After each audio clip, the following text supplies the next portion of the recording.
Ladies and gentlemen, Mama Samia Suluhu Hassan, who is the President of Republic of Tanzania, is now facing the International Criminal Court to answer the crimes against humanity. Sijawahi kuwa mtu, labda sisimizi nimeua, lakini sio mtu. This is after the fresh expose by the CNN journalist Larry Madowo, who has put a documentary that documented the atrocities that were committed by rogue Tanzanian police under the watch of Mama Samia Suluhu Hassan during the election in Tanzania. Now, it has emerged that female presidents in Africa can even be worse dictators than male presidents. And that has been shown by one Mama Samia Suluhu Hassan. Huyu mama alipigwa risasi na polisi kule Tanzania wakati wa maandamano. Ukiangalia si msichana, huyu ni mama mzima. Alipigwa risasi. Ukiangalia hii picha ya kwanza, nyuma yake hakuna shimo, hakuna tundu. Lakini hii picha ya pili, nyuma yake kuna shimo, kuna kashimo hapo. Hiyo ni shimo ya risasi.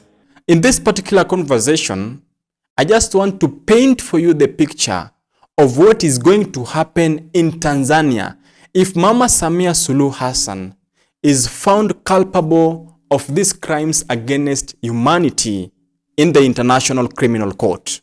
Remember, several human rights organizations such as Amnesty International are trying to piece together some of the evidences of crimes against humanity that were committed by Tanzanian police during the elections that saw Mama Samia Suluhu Hassan garner 98% of the votes that were cast in Tanzania.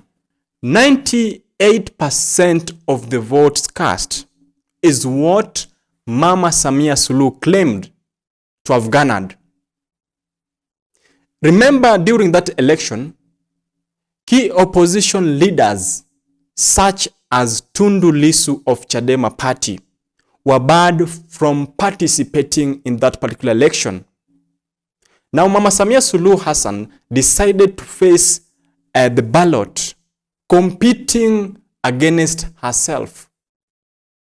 And afterwards, she claimed to have garnered 98% of the votes and was sworn in army barracks after Tanzania became wild to her. There is something that happened in Tanzania during that election that should not happen in any African country.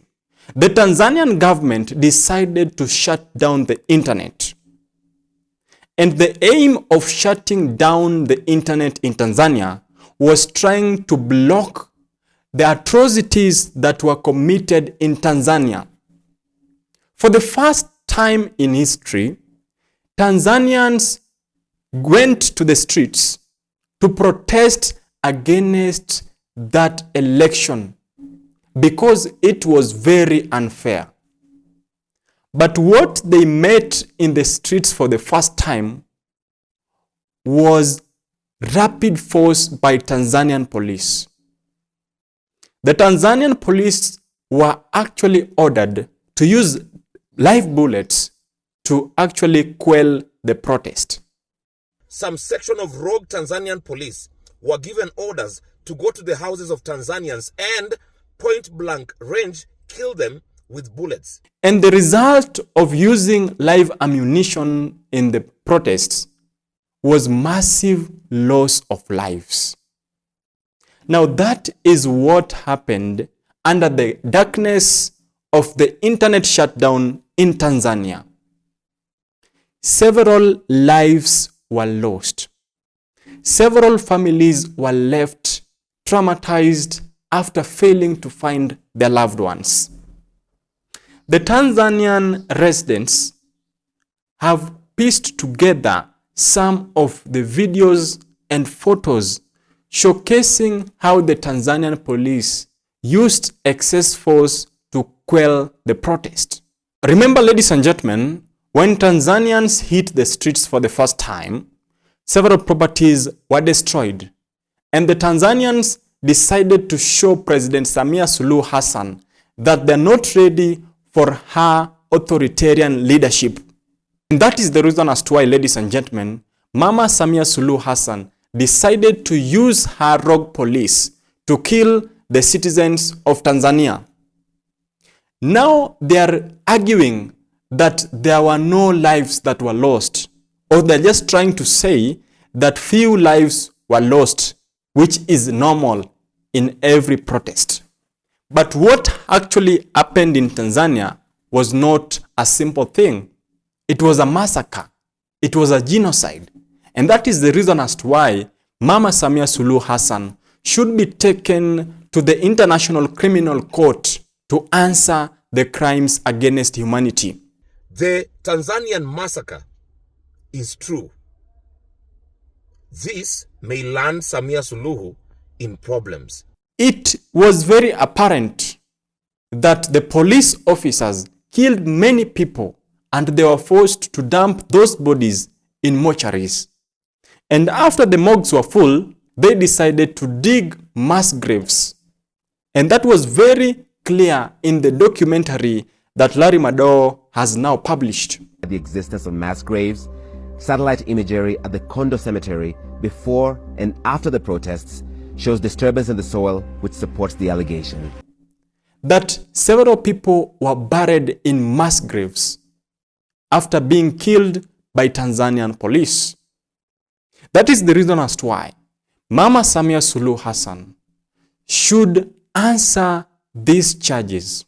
Remember, after Mama Samia Suluhu Hassan was declared the winner of the presidential election, she has now had the audacity to form a commission of inquiry to look at what transpired during that election period.